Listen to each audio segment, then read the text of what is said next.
everybody, my name is Quen.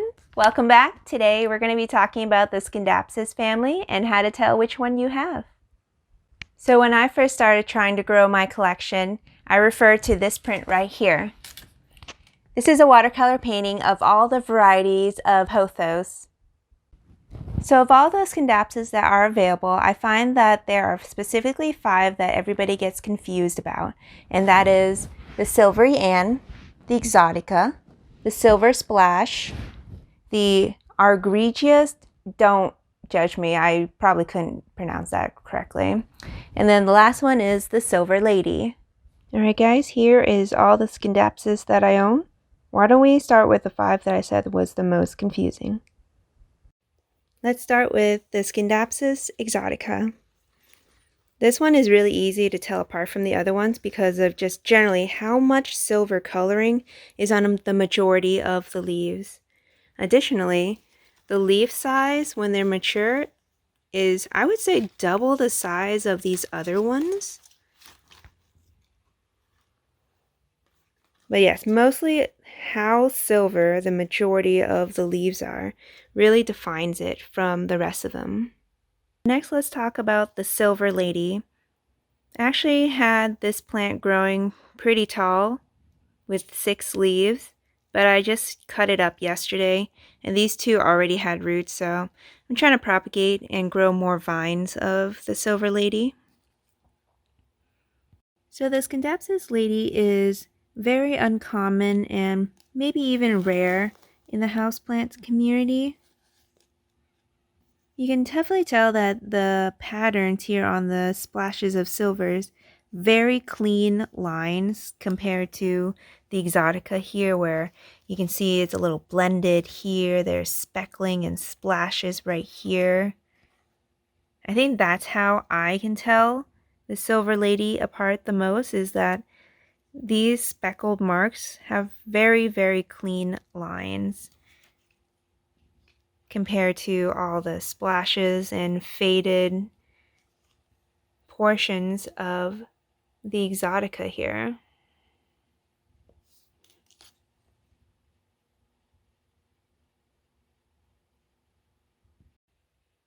Okay, moving on from the higher amount of silver, like the Silver Lady and the Exotica, we'll talk about these 3 because from a quick glance, you can probably not be able to tell them apart, but here's how I tell them apart.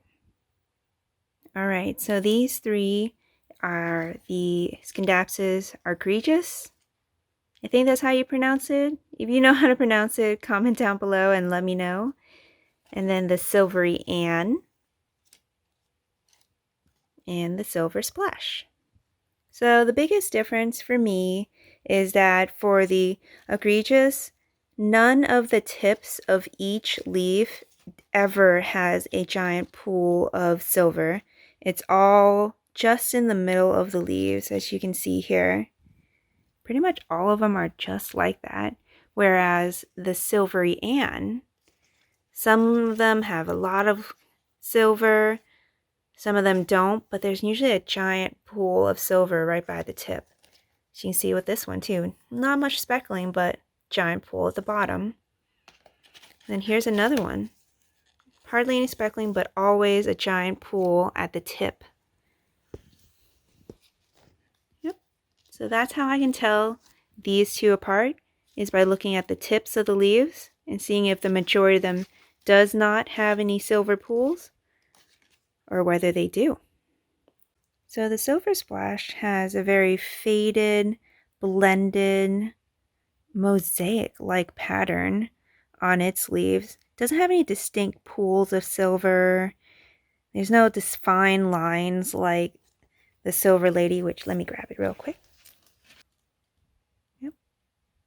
Very speckled, faded. So comparing it to the Silver Lady, which has the pool tips, this one doesn't, and how faded and blended the patterns is there compared to like defined speckling of the argregius here. You can definitely tell that this one is the Silver Splash. All right, the last two that I own is the Scindapsus Treble Moonlight and the Scindapsus Jade. So I would say these two are a bit more uncommon, although this one has recently been seen in Walmarts across the country. You can definitely tell this is the Moonlight because of the one green line in the middle and everything else is all silver. Here. No speckling at all. It's all silver all day. Whereas the Jade one here, pretty much all green. This one actually has a little bit of silver on it. And also the leaves are kind of rounder than the majority of the other ones here, which has a bit more elongated, it's a bit smaller. But really easy to tell because it's just green. Alright guys, that's it for this episode. Thanks for joining. I hope you found that helpful. So comment down below, let me know which ones you have, what you thought of the Scindapsus family, and if you were as confused as I was when I first started collecting. Don't forget to click and subscribe because I'm still missing one Scindapsus, the Treble Moonlight Dark form, and I'd love to show you guys in a later episode. If you're wondering where Lyra is, she tends to hide over here. It's time for her to come out and enjoy the day.